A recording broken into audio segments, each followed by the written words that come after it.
I love you, Dad. I've been deeply torn by the national redistricting debate that has engulfed California. Beyond its vastly consequential political implications, this issue has profoundly impacted me personally, because indelibly seared in my consciousness is the memory of my father working tirelessly over decades to create the independent redistricting system about which we now debate. By way of background, my dad, a community psychologist, was elected to the California State Assembly in 1998. He ran for public office with the principal goals of restoring public trust in political institutions and ensuring that elected officials listen to their constituents. To effectuate those ideals, he believed that the independent redistricting system was necessary. So in 2002, on this very floor, he introduced a constitutional amendment, ACA 19, to create an independent redistricting commission. But his attempt received no support, and it died. Undeterred, he reintroduced the independent redistricting commission concept once again in the Assembly, but that effort too failed. And then in 2006, as a state senator, he reintroduced the concept as SCA 3, and for the first time ever, the concept of independent redistricting passed one of our bicameral bodies. However, as described by Common Cause, quote, somewhere in the 1-minute walk from the Senate clerk's office to the Assembly clerk's office, SCA 3 was lost for just long enough to miss key deadlines to keep the bill alive.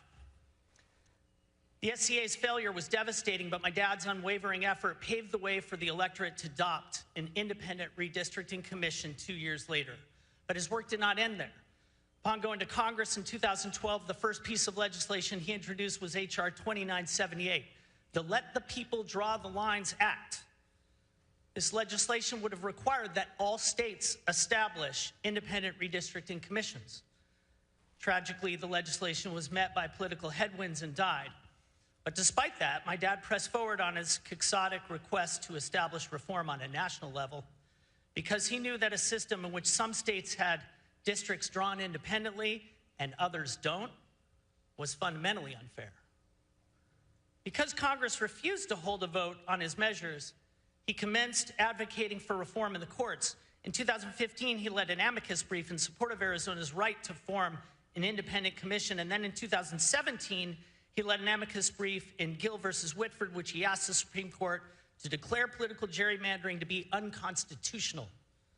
Although the court did not do so, Justice Kagan, in an opinion by Justices Ginsburg, Breyer, and Sotomayor, cited my dad's brief, writing, "The congressional brief describes a cascade of negative results from excessive partisan gerrymandering, indifference to swing voters and their views, extreme political positioning designated to placate the party's base and fend off primary challengers, the devaluing of negotiation and compromise, and the impossibility of reaching pragmatic bipartisan solutions of the nation's problems."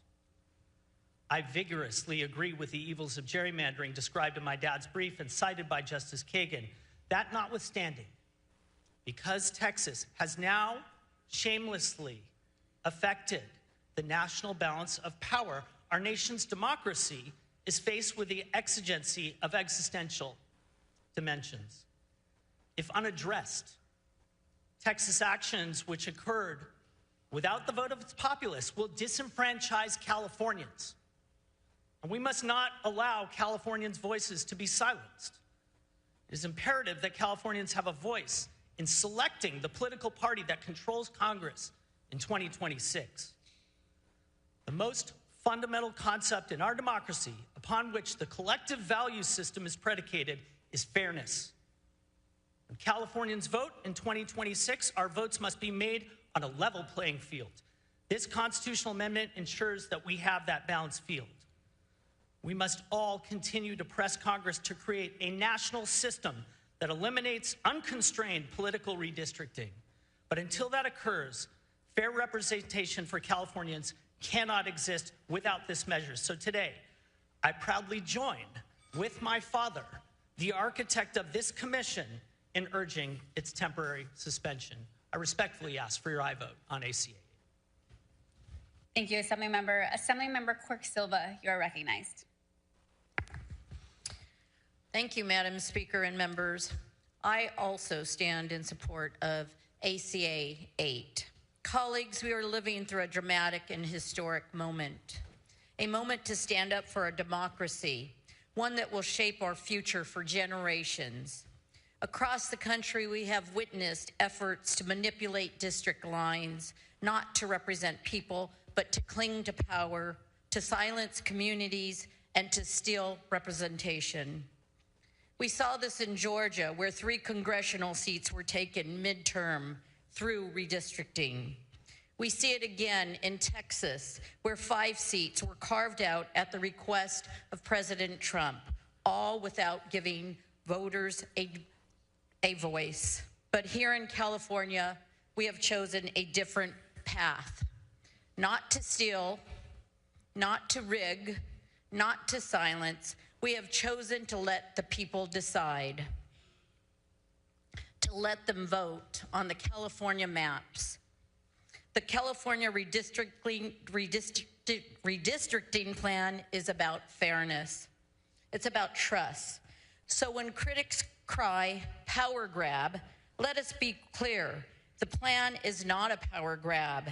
It is a power return, returning power back to the citizens of California. We did not start this fight. We did not force this issue. It was forced upon us by a president who has threatened, cheated, and tried to steal congressional seats to cling to power. Do not waste your breath scolding those of us who refuse to roll over for partisan maps that divide our communities.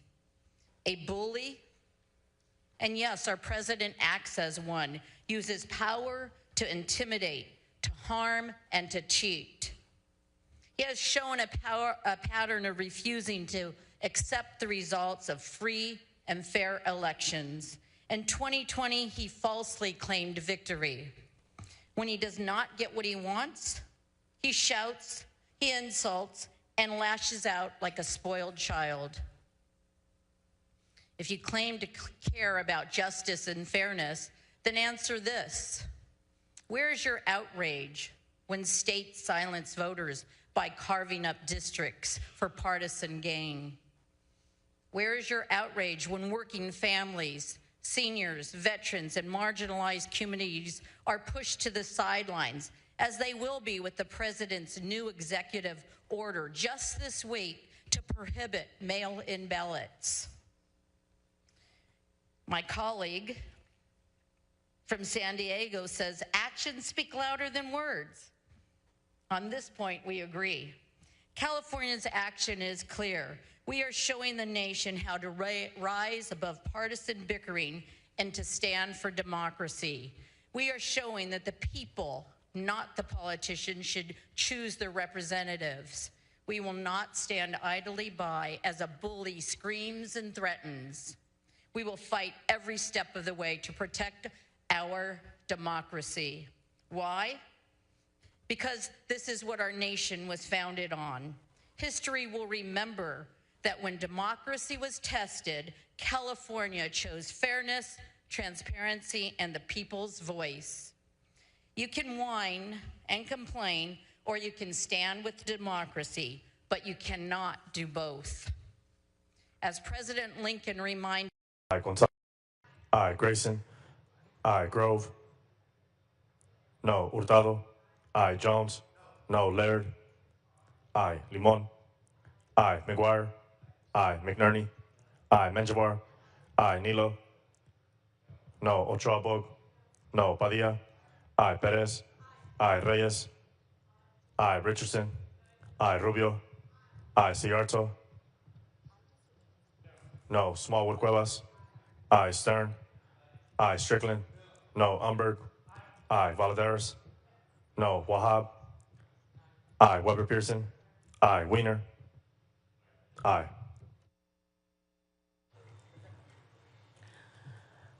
Ayes 30, noes 9. The rules are suspended. Senator Gonzalez, you are recognized at your desk. Thank you, Madam President. There is a resolution at the desk requesting that Joint Rule 10.5 be suspended as it relates to Assembly Constitutional Amendment 8. Secretary, can you please read the resolution? Resolved that Joint Rule 10.5 be dispensed with. This is also non-debatable. Senator Sayarto, you are recognized at your desk. Thank you, Madam President. I'd like to make a substitute motion that ACA 8, because of its costs, be referred to the Committee on Appropriations for a full hearing and vote, since it was not done before.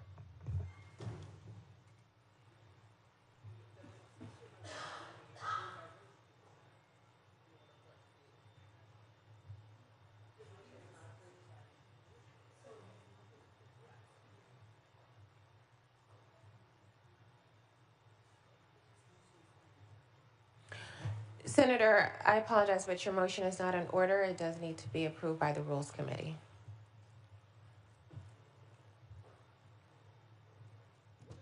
I wish to appeal that ruling. It should be.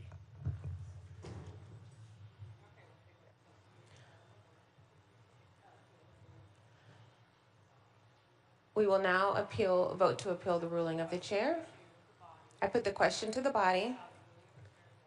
Shall the ruling of the chair be upheld? Secretary, please read. Call the roll.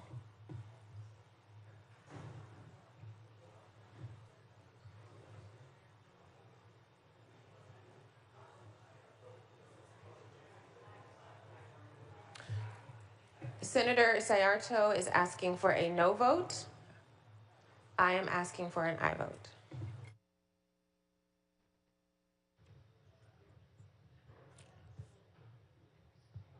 Allen. Aye. Alvarado Gil. Archuleta. Aye. Adeguin. Aye. Ashby. Aye. Becker. Aye. Blakespear. Aye. Cabaldon. Caballero. Aye. Cervantes. Aye. Choi. No. Cortese. Aye. Daly. No. Durazo. Aye. Gonzalez. Aye. Grayson. Aye. Grove. No. Hurtado. Aye. Jones. No. Laird. Aye. Limon. Aye. McGuire. Aye. McNerney. Aye. Menjivar. Aye. Nilo. No. Ochoa Bog. No. Padilla. Aye. Perez. Aye. Reyes. Aye. Richardson. Aye. Rubio. Aye. Cigarto. No. Smallwood Cuevas. Aye. Stern. Aye. Strickland. No. Umberg. Aye. Valadares. No. Wahab. Aye. Weber Pearson. Aye. Weiner. Aye. Secretary, please call the absent members. Alvarado Gil. Cabaldon. Aye. Ayes 30, noes 9. The ruling stands. We'll go back to the motion that was made by Senator Gonzalez. Secretary, please call the roll. Allen. Aye. Alvarado Gil. Archuleta. Aye. Adeguin. Aye. Ashby. Aye. Becker. Aye. Blakespear. Aye. Cabaldon. Aye. Caballero. Aye. Cervantes. Aye. Choi. No. Cortese. Aye. Daly. No. Durazo. Aye. Gonzalez. Aye. Grayson. Aye. Grove. No. Hurtado. Aye. Jones. Laird. Aye. Limon. Aye. McGuire. Aye. McNerney. Aye. Menjivar. Aye. Nilo. No. Ochoa Bog. No. Padilla. Aye. Perez. Aye. Reyes. Aye. Richardson. Aye. Rubio. Aye. Ciarto. No. Smallwood Cuevas.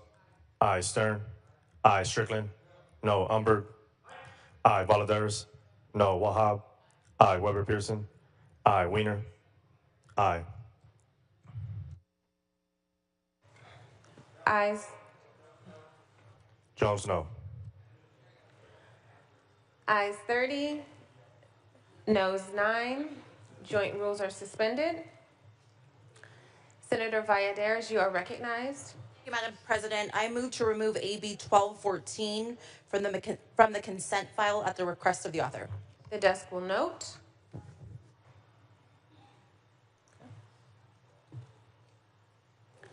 Not seeing any other members wishing to remove anything from the consent file, we will now move to consideration of the daily file.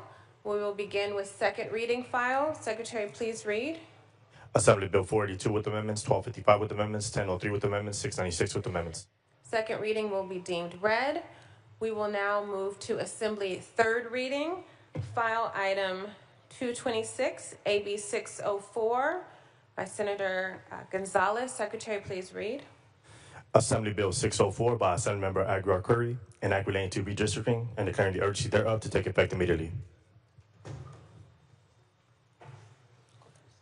Senator Gonzalez, you are recognized. Thank you, Madam President and Senators. I rise today as a proud joint author to present AB 604, which is a reasonable and rational response to the anti-democratic actions of the Republican Party as they attempt to rig our congressional elections. AB 604 contains the census block data that will define the temporary congressional districts that we are being forced to adopt through the actions of the president and his complicit party leaders. Just yesterday, the Texas House passed an aggressively partisan map giving President Trump the gerrymander he requested to produce 5 new Republican seats in the U.S. House next year. These undemocratic actions are a betrayal to the values of our great nation and to the people we all swore to represent, defend, and protect. Unlike Texas's actions, the decision to approve the temporary maps outlined in this bill will ultimately be in the hands of California voters. This bill gives voters a choice to keep the current districts or adopt maps to counter the actions of MAGA extremists in Texas who are obediently working to tip the scales for President Trump. Despite the minority party's hypocrisy and their attempts to confuse the narrative with sound bites and tweets, the truth is clear, that the maps are based on the work, comments, and hearings of the Independent Citizens Redistricting Commission, which is a bipartisan commission. In hearings over the last few days, I was actually very shocked to learn of the minority party's well-timed epiphany that independent redistricting commissions are actually beneficial to voters and democracy. Well, what do you know? This timely awakening of the Republican Party is actually very surprising, given that members of the party have voted against redistricting bills and reform bills for independent redistricting on at least 30 different occasions over the last 14 years in this state. I'm hopeful that my colleagues across the aisle will use their newfound enthusiasm for redistricting reform to reach out to their colleagues and to the president in DC. If you have his number in your phone book, please call him and demand that they adopt these commissions nationwide and stop the president's illegal gerrymandering efforts so we can shelve the bill and get back to serving our constituents and the daily needs that they have. As this body is now on the same page on the value of the Independent Redistricting Commission, I think it's important to highlight how the temporary maps described in this bill are grounded in the Commission's work. The adjustments in the maps are as follows.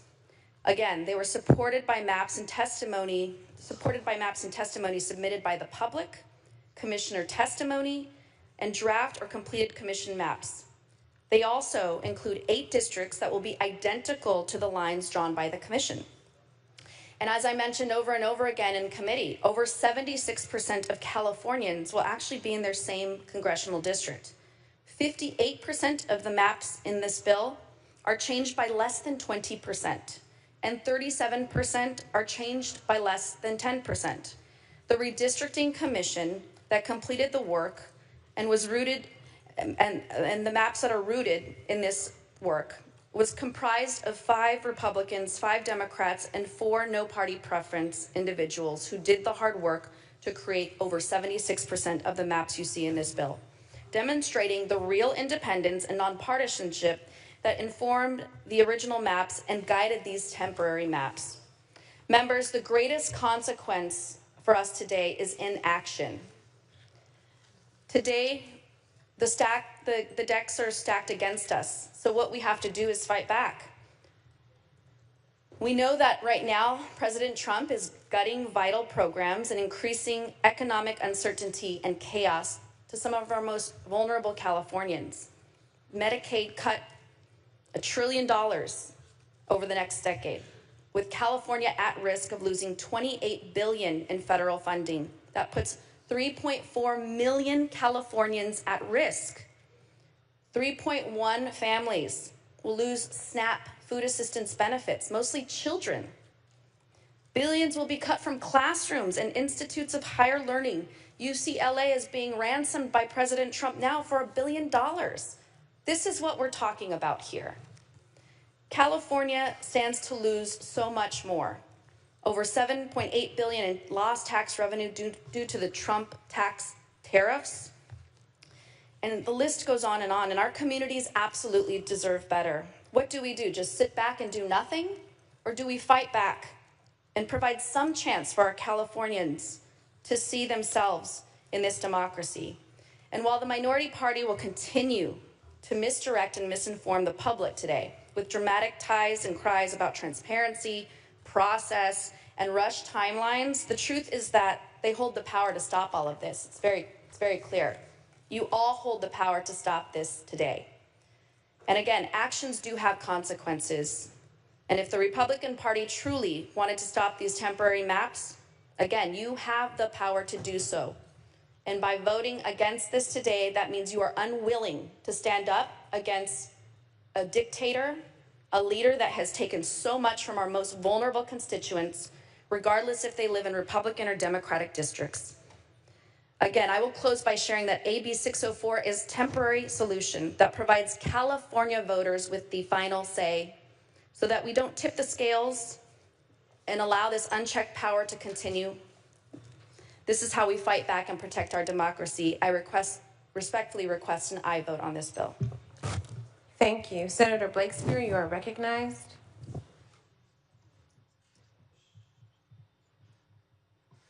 Thank you, Madam President. Members, we could debate many details here today, but here's the bottom line.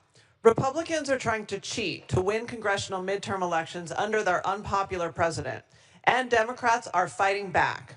This is about trying to level the national playing field so we can have something close to fair elections for Congress in 2026. Period. Full stop. Republicans are trying to corrupt democracy. Democrats are trying to honor it. Republicans can say what they want, but their party started this madness, racing to gerrymander in Texas and other Republican-controlled states to stack the deck for themselves in next year's election.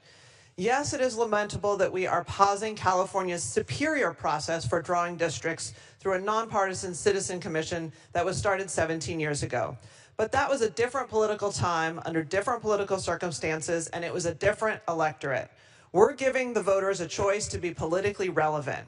It would be naive and foolish to stick to an old model, an old set of rules, when Texas and likely other Republican states are rewriting the rules to rig the game. The Trump administration has made clear in all of its actions that it believes might makes right, that it has no respect for the U.S. Constitution, the separation of powers, the courts, or the democratic process. Corrupting our elections is the first step toward fake elections. Donald Trump is trying to remake America in Russia's image. Total control, no dissent, no democracy, fake news, and fake elections. What did we learn at the outset of the Second World War? That aggressors and bullies take whatever you give them. There is no appeasing them. The only way to counter aggressors and bullies and wannabe autocrats like Donald Trump is to challenge them and to fight them straight up. There are many decent people in this chamber, both Democrats and Republicans. All of us are committed to serving constituents and doing what's best for California. We do have our disagreements on policy and on politics, and we work through them as best we can to serve the people who elected us. But today's debate is not about California politics. It's about national politics.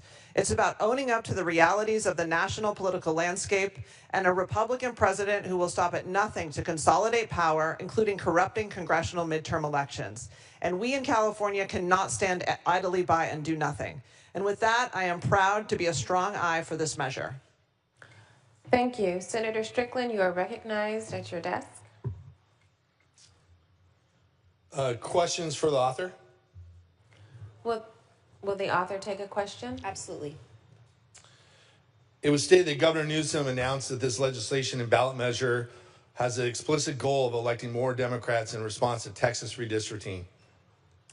Would you therefore agree with Governor Newsom that the predominant purpose, why we're here today, of this constitutional amendment is to redraw these maps to elect more members of the Democratic Party to the House of Representatives?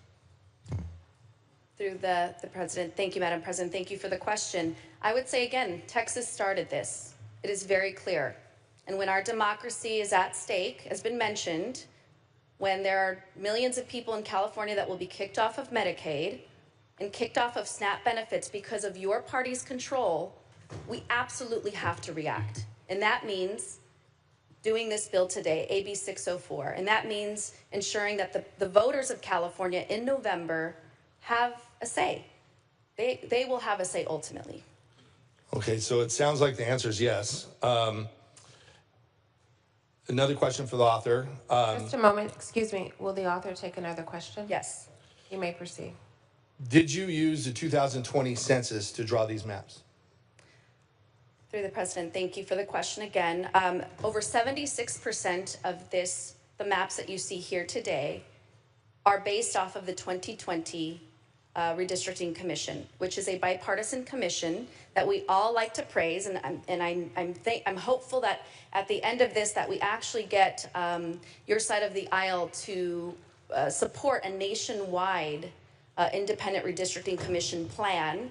Provisions of that are included in the ACA 8, which will be taken up later today, and that is the hope, is that we can do that. But yes, absolutely, over 77%. There's minor tweaks to this bill, as been mentioned, or to the previous maps, has been mentioned. So it sounds like the answer is yes. They used the 2020 census because I found it interesting. I'll get to that later. Another question for the author. Will the author take Yes. the third question? Under current law, the legislature cannot draw the lines, but it's been reported this week that the legislature draw the lines, but no member of either body of the Senate or Assembly has said they participated in drawing these lines. One, did you draw these lines or had any influence on these lines? And two, what member of the legislature participated in drawing these lines? You may proceed. Thank you. Again, the legislature has the constitutional right to send an amendment to the voters, which will be doing later today. And the voters will have the ultimate say. The maps have been online since Friday evening, a very public process, which in the Assembly and the Senate both had portals. Thank you to the election chairs, the good senator from Riverside, as well as the good Assembly member from the Central Coast, providing the maps online on Friday and soliciting thousands of responses, which folks can do even today. And in fact, what was stated in the committee as well is that the voters now will have over 70 days to actually, before they make a vote, hit the ballot box on November 4th, will have over 70 days to view these maps, which is incredible. It's actually many times more than the current redistricting process we have through the Independent Redistricting Commission, which only allows 14 days.